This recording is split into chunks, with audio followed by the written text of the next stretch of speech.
There we go. We're live. Max, it's good to see you again. Thank you very much. I'm very happy to be with you.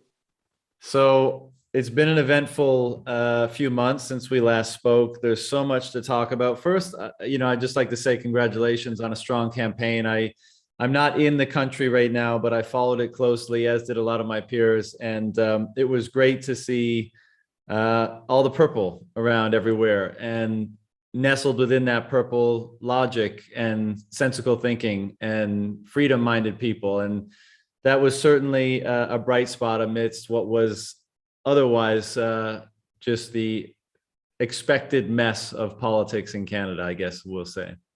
Yes, absolutely. That was a very good campaign for us. And I must say that we are the only political party in Canada that won the election, because the Liberals wanted a majority, didn't have one. The Conservatives lost 2 seats, and us, we gained from 1.6% of the vote to 5%, from 300,000 people who voted for us to 842,000 people. So the goal was to grow the party. We did it. And next step, the goal would be to do that again and having some candidates elected. But I was very happy with that election. We had a nice opportunity to explain our platform, to speak about our platform to Canadians. And we are working from there now to build the party to be ready for the next election. And when will that be, Max? When will the next election opportunity to get people in? When will that be? But for us, we are building our strategic plan on 2 years. That can be the minimum. But I believe it will be between 2 years and 3 years. But I want the PPC to be ready in 2 years, and we will. Yeah, we'll have to move a little quickly in this conversation because we don't have as much time as we usually have, and I don't want it all to be doom and gloom. But obviously, we have to talk about just how severe the situation has become in Canada. So I believe at this point now, you can't travel on any commercial planes, buses, boats if you don't have a proof of vaccination. That's probably going to come for interprovincial travel if it hasn't already. As I said, I'm not in Canada, so I'm not as familiar with it as you. But I know you've had some run-ins with law enforcement. You typically, you get the media coverage of you is always very slanted, or is often very slanted and biased. And of course, your resistance to what I think we would both term as tyranny here doesn't help that cause, because it just kind of adds more fuel to the fire for the biased media in their coverage of you. So what's going on, man? What's it like to be in Canada and be trying to push back against all of this right now when the tide is so much against this type of thinking that we both share? So maybe I will start by answering your question on the media, just to give you an example that they were not covering us and they were not fair in their coverage. The day of the election, when Justin Trudeau launched the election Sunday, the 15th of August, I said to my team, I'll be in Ottawa, I will do a press conference, and we will launch our campaign. I did it. I delivered a speech, 15 minutes in English, 15 minutes in French. And I was very happy because we had 10 journalists in the room and about 15 journalists on the line and asking questions. So I was answering questions for 15 minutes. And after that press conference, I said, oh my God, that would be a good coverage. We had a lot of journalists that came to our press conference. But the fact is, the day after, zero coverage. We didn't have any coverage in the press. We didn't have any coverage on TV, and we had TV over there. No coverage. Why? Because I believe that all these journalists that were interested in the PPC and asked good questions, they went back to their editorial board and they decided, no, we won't cover the PPC. And that's what they did during all the campaign, at the exception of the last week, because, we are the only story of that election. Growing from 1.6 to, we were in the poll maybe at the time at 8%. So they were in an obligation to cover us a little bit. And they did cover us the last week, but it was not fair. It was not about our platform. But that being said, in Canada, we have actually right now, mainstream national media that are not real journalists, that are mostly activist leftists in CBC, Radio-Canada, or other mainstream media. So what I did during the campaign, I traveled across the country and I was doing media, traditional local media, local newspaper, local radio station. And I can tell you that I had a better coverage, a neutral coverage, and these people at the local level were very more professional than the one working for the national media. So that's what has happened with us for the PPC. And what is happening globally in Canada with the COVID hysteria, it is worse than ever. You said that, yes, I won't be able to travel by plane, by boat, and by train in Canada at the end of November. Justin Trudeau will impose a vaccine passport for Canadian travelers at the end of November. So, you know, they had in the US in the 1960s their civil rights revolution. And at that time, a Black man was able to be in a bus, but he was obliged to sit at the back of the bus. For me in Canada in 2021, I won't be able to be on a train. I won't be able to be on a plane to travel across this country. That's discrimination, that's segregation. And that will happen in a month. And also right now, because I decided not to have the 2 shots and the vaccine passport, because, you know, I said I'm 58 years old. My chances of dying from COVID, if I have COVID, it's only 0.5%. So I have 99.5% chances of surviving from COVID. And actually, that's why I decided not to take the vaccine. And actually, I was right, because after that, I had COVID. And for me personally, it was like a little cold. I was in bed for 2 days and with a headache. And now I'm perfectly in shape, but I had good antibodies. And so my decision was the right one, because, you know, I had the statistic in my favor and I didn't die from COVID-19. So that being said, now in Quebec, in Ontario, in BC, in Manitoba, you cannot, if you don't have the 2 shots, you cannot participate in the civil society. You cannot go to the cinema. You cannot go to the theater. You cannot go to a hockey game. You cannot go to the restaurant. And that's segregation again. That's discrimination. It's unfair. It's unethical. It's unjust. And we are dividing the population in good Canadians and bad Canadians. Good Canadians are the one who decided to have the vaccine passport and to have the 2 shots. And the bad one are the Canadians like me who decided freely not to take it. So nobody respect our choice. And we don't have the freedom of choice anymore in this country, because the government doesn't have the courage to impose mandatory vaccination in this country, knowing that if they do that, it will be too much. So they're just going a little bit in a different, they're using a different way to achieve the same goal, saying, you know, you'll have the choice. You can have the vaccine or not, but if you don't take the vaccine, you'll be punished. You'll be a second-class citizen. So it's kind of using every tools to force Canadians to take the vaccine. And now in Canada, we have about 70% of the population that had the 2 shots, and they want to increase that to 80%, 90%. And that's why they're pushing that vaccine passport and discrimination all across the country.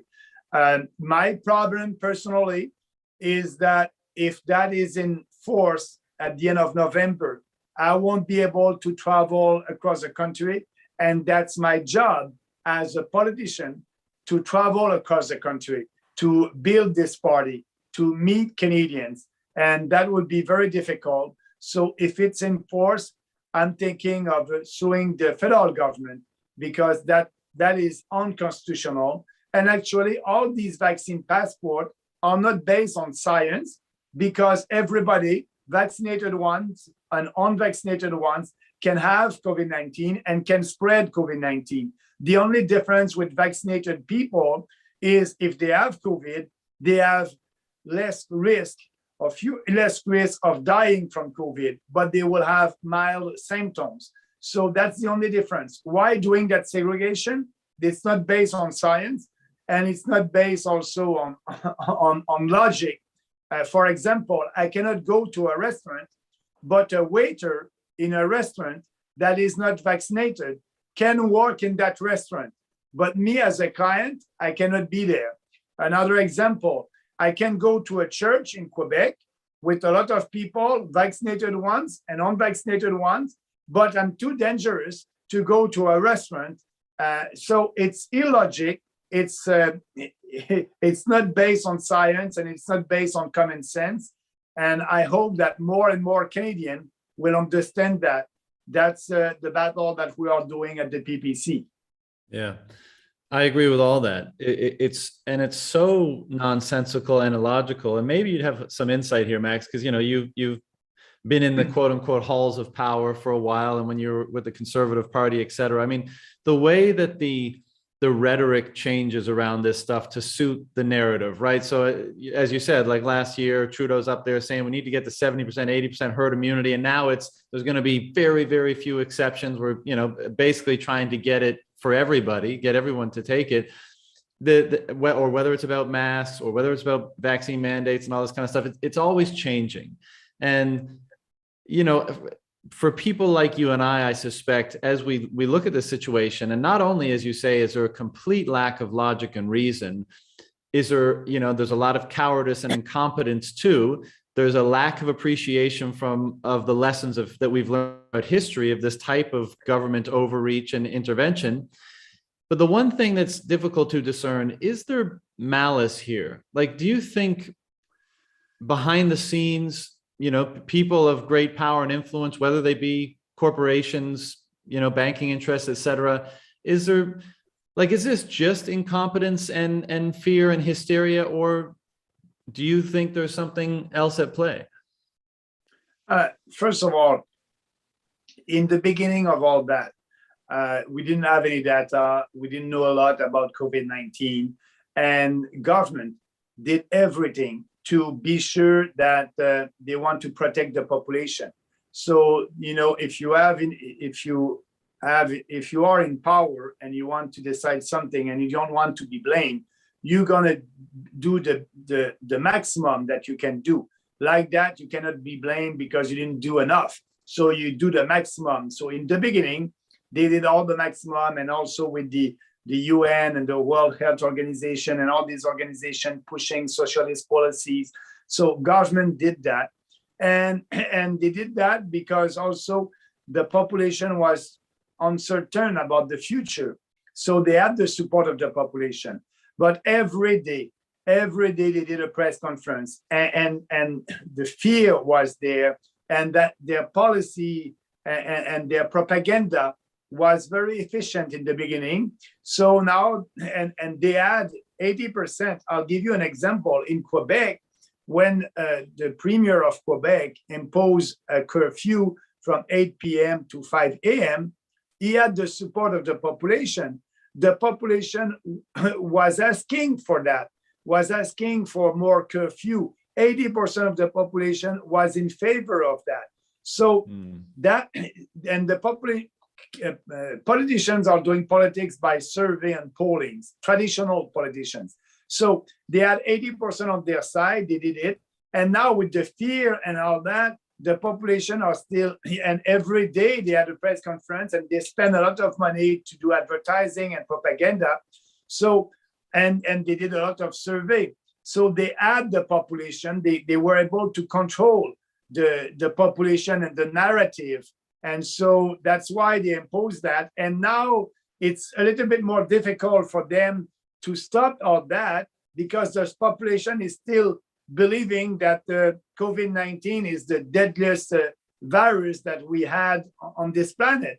So, and they have the approval of the population, maybe not 80% now, but maybe 50%. So what we are doing at the BBC, we are doing politics differently based on principles. And we believe that we have the science on our side, we have the logic and the common sense on our side. And the more we speak about the situation, the more support we will have, and we'll grow that support. But the problem that we have, the opposition party in Ottawa right now, they're not the opposition. We have an official opposition, but that's not an opposition because their role is to be in government, and they want to have that 60, 70% of the population that agree with vaccine passport. They want to have their support, so they don't speak against vaccine passport, because they know that there's 60, 75% of the population that agree with that. And so there's no opposition. That's another problem.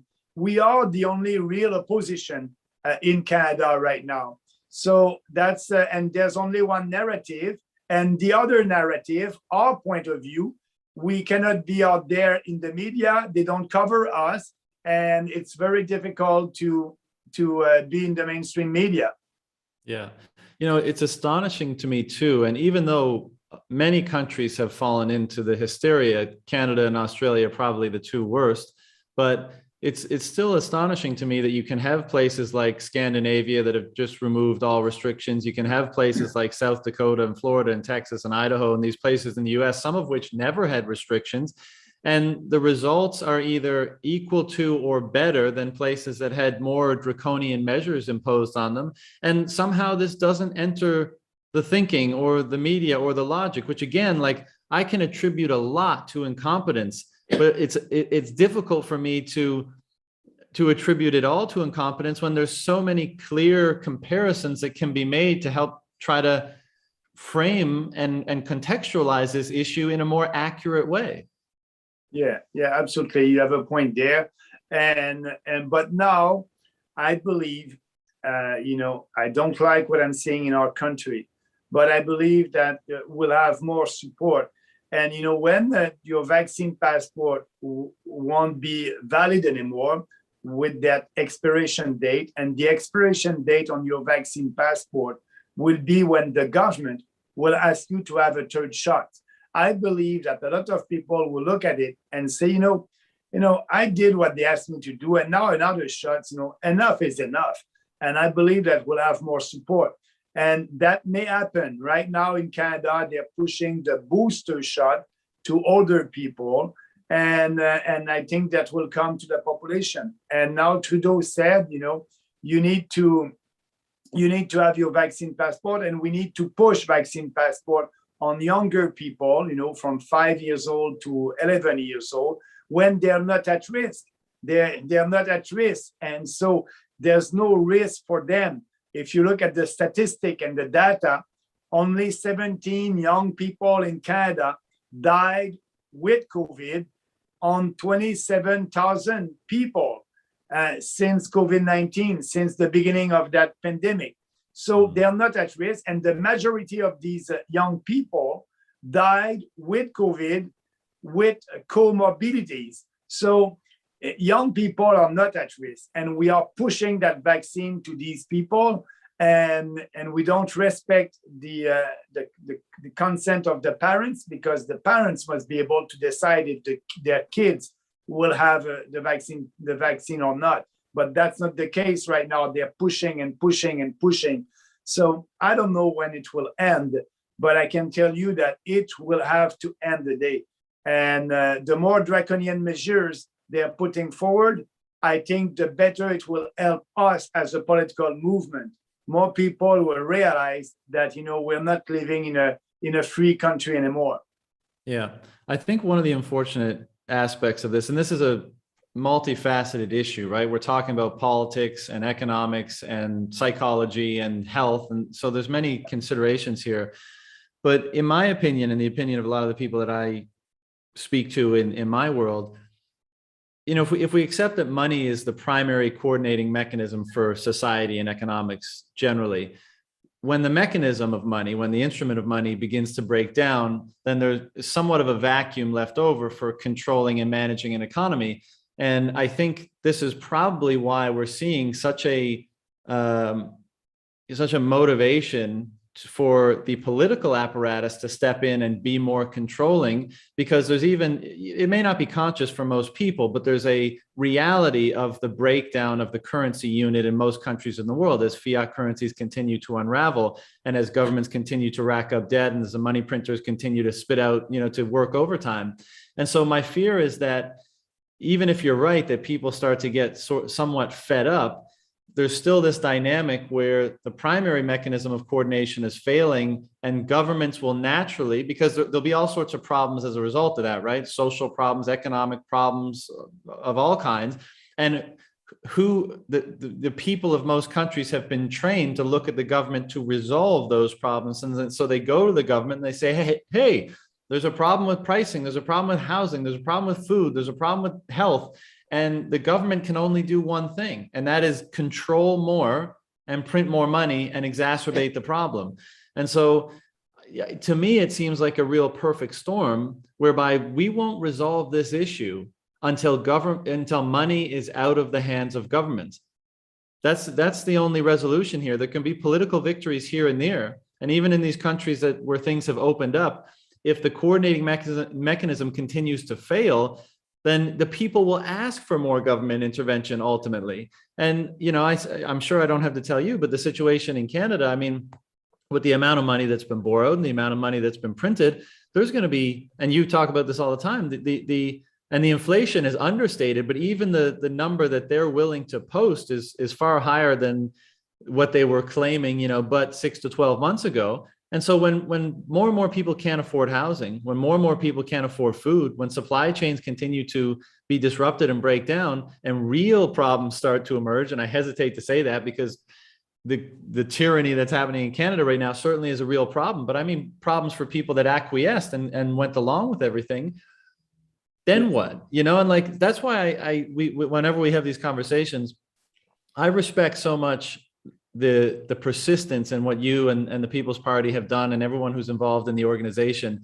And I do think there's a political component to this problem, but I think the primary battlefield is getting money out of the goddamn hands of government, because until we do that, they have too much power. And look, I mean, they're paying people to sit at home and do nothing now. So of course those people are going to go along with whatever they want. They're literally on the payroll. And how many problems downstream in the economy is that causing for the price of goods and, the labor market and all that kind of stuff? I mean, it's absolute insanity, but I don't see it stopping until we get money out of the hands of government. And, hence my interest in Bitcoin. And I noticed you made some favorable tweets over the course of the campaign to that regard as well. But I mean, I don't know if there's a question there, but yeah, I'd love to hear your comment. But first of all, yeah, I think you're absolutely right. The federal government in Canada was able to do all these programs and sending money to Canadians and telling them, stay at home, I'll pay you. Asking a small business owner to stop their business, close their doors, and we're going to give you some money.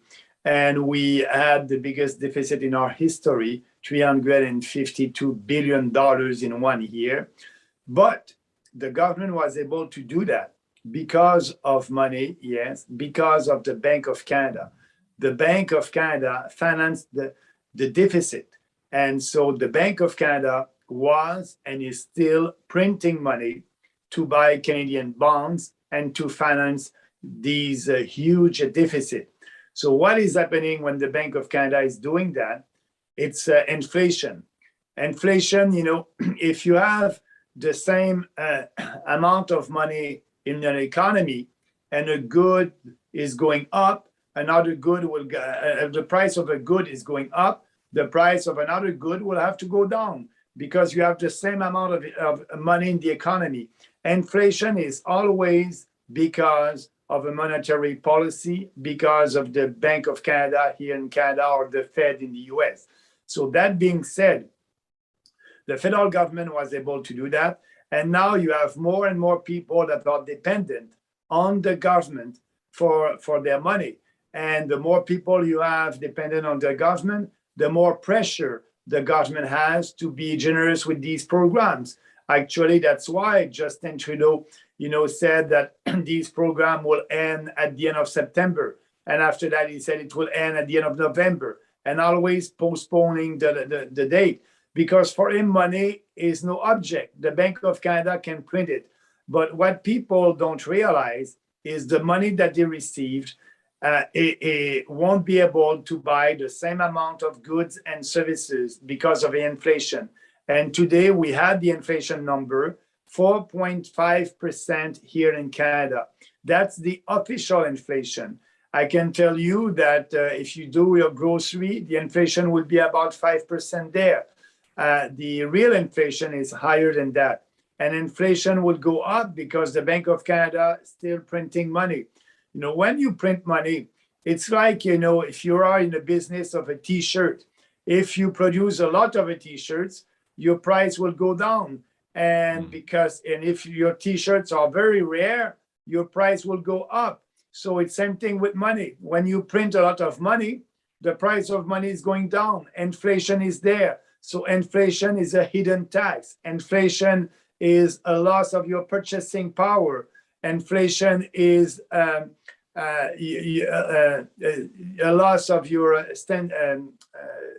purchasing power and standard of living, a standard of living. So everybody is poor with inflation. So that's happening right now. And as you may know, our solution at the PPC is to have an agreement with the Bank of Canada and telling them, you cannot print any money out of thin air. You must have a zero inflation target, because 20 inflation is not good and 2% or 1% inflation is not good. And like that, the Bank of Canada won't be able to create money out of thin air. But we may have more competition with money. And that's why I tweeted, like you said, about Bitcoin. And I believe that it's an alternative, like gold is another alternative. And and I'm against regulations on Bitcoin or any money like that. It must be free, and the free market must be able to do what they want without any regulation from central banks. But that being said, the problem is at the core of all that is our fiat money system, is the Bank of Canada. Because imagine if the Bank of Canada say no to the government and I won't print that money. Trudeau would have been able to do all these lockdowns, because that's why I'm speaking against lockdowns and vaccine passport, but it's because of the federal government that give to provinces financial support for them to do these lockdowns and vaccine passport. So without any access to print money and out of thin air from the Bank of Canada, all that would have not been there. And so that's why when you said the problem is the money, is the Bank of Canada, we don't have a sound money anymore, I think you have a point there. Yeah. And I know we're short on time, Max, but just to put a pin on this point is, like, you're absolutely right. And then Trudeau said to the provinces, hey, we'll give you $1 billion for this rollout. You don't have to take it. Like, what province is going to turn down $1 billion, right? But this is the part of the moral hazard of having that printing press. And, I agree with you that competition should, the market should be open for competition. What I think is happening now, and I'm sure this has hit your radar, you probably saw in El Salvador that they adopted Bitcoin as legal tender. And I think what the market is saying, there's a couple of things I want to say. One is that I think Bitcoin is going to win in the market for money, right? So whatever those other crypto assets ultimately end up being, and however long they end up being around for, whatever value gets ascribed to them, I don't think the value ascribed to them will be as dominant base layer money. And I think El Salvador recognized that, and that's why they instituted that change. And I think it was very, kind of forward thinking for them to do so. But, I don't know if we discussed this Hayek quote last time we spoke, but it was Hayek who said, I don't believe we'll have a free market money again until somehow, by some roundabout way, it's taken out of the hands of government. And we've talked about Bitcoin and gold before, but it's, I think we need to repeat the point that gold was money in the past, but it kind of goes through these cycles of being money and then it being kind of taken away, and governments find a way to replace it with something, and then it emerges again. And we're in this cycle of money. And I think Bitcoin is that roundabout way of a money that they can't stop. And this is why, myself and all the Bitcoiners are so passionate about it, because there are many problems in society, and the political apparatus is a part of helping to manage them and balance them all. But again, as we keep saying, until we get the money printer out of their hands in a way that they can't stop, all those efforts will be, kind of for naught. And what Bitcoin is doing, and what is defunding basically the government, right? Is starving them of their ability to maintain control over the money. And so, there's my two final points on that is, one, a lot of Bitcoiners message me, and I'm sure message you during the campaign, to say that they are single issue voters and that Bitcoin is a very important issue for them, because they realize that it lies at the very foundation of all this craziness we're seeing now, the money.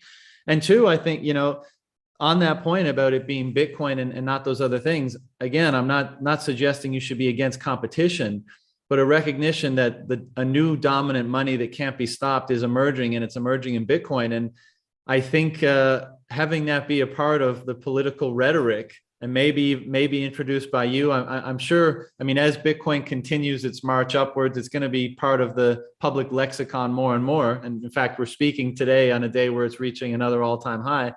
But I think it's really important to have that be a part of the political message, the centrality of a money that cannot be corrupted and cannot be co-opted by the government, and so I think you'd gain a lot of single issue voters if you honed in on that some more. Yeah, but I'm the only politician that is speaking about monetary policy, and yes, open to, which is crazy in itself, right? Yeah, and open to Bitcoin. But also, that being said, the central bankers will just wait. Sorry about that. Yeah. The central bankers will help you guys, because they will print money. They cannot stop down at that. It's too late. They cannot raise interest rate. People have huge debts, and same thing with corporation, governments. So they cannot stop. The drug is there. They want that drug, and they will print more money. By doing that, it will help you, because inflation will go up, and Bitcoins, it's very good against inflation, like gold. And so that will help. And I believe that more and more people will look at it, and more people will understand that it's a safe money also. So I think gold hasn't done so well with inflation over the last 18 months, right? Yeah, no, you're right. I think Bitcoin did better than gold. Absolutely. If you look at at the reality, and yes, you're right. But I believe that the central bankers will help your cause, and I believe that you cannot stop something when more people will want it, and I believe that more people will want it because we'll have more inflation that will help. And yes, you're right by saying people went to gold when usually historically when we had inflation, and now it's a kind of a competition with gold and Bitcoins. And I must say that in the past couple of months, gold did not so well against inflation. Yeah, I think this is just a changing of the guard. We're heading into a new era, and people recognize that as great as gold was, it couldn't keep government out of money. Ultimately, it kept falling into the trap of being centralized and being co-opted. And that's why I think we will see the trend continue of kind of gold somewhat demonetizing, because a money that is less susceptible to corruption and co-option is emerging in the world. And, the Bitcoiners are on your side too, Max, because Bitcoiners are about freedom. They're about responsibility. They're about fairness. And this is what they want. So, if you want to speak to them, speaking on Bitcoin would certainly probably appeal to them. But I know that's our time up for today. I do appreciate you making the time for a chat. You're fighting the good fight, man. And I got a lot of respect for you for doing that, because, I know how difficult and frustrating it must be. But I'm glad there's at least some people out there that still value the principles that, the party stands for and that you espouse all the time. And I hope all of our efforts taken together are successful ultimately, because if not, it's a scary world that awaits us. Yeah, no, I believe we will win that battle of ideas and of on freedoms. I think it's too important. I don't know when, but you can count on us. The PPC, we won't change. We have the same policies. We'll always be there to fight for individual freedom, personal responsibility, fairness, and respect. That's our four principles. And I want to thank you for giving me this opportunity. So we'll have the opportunity also, I believe, to have another chat a little bit later. And you know, each time I had a discussion with you, if I compare that with the last time, Bitcoin is a little bit higher now. It's growing every time. So the first discussion that I had with you, I said, I'm looking at it. I may buy some Bitcoin coin, and maybe I will. I'm more in gold, like you know, personally, but I'm looking at it, and I believe that it's a real alternative against inflation. And yeah, well, it's not going to stop, Max. So you might as well take the plunge now, right? Yeah, get off zero, and next time we talk, you know, you'll probably be happy for having done so. But I appreciate the time. Anytime you want to chat in the future, you just let me know, and we'll have another discussion. But until then, take care of yourself up there, because yeah, you know, you need to be. So good luck, and we'll talk again soon. Thank you. I appreciate that. Have a nice day. Thanks, Max.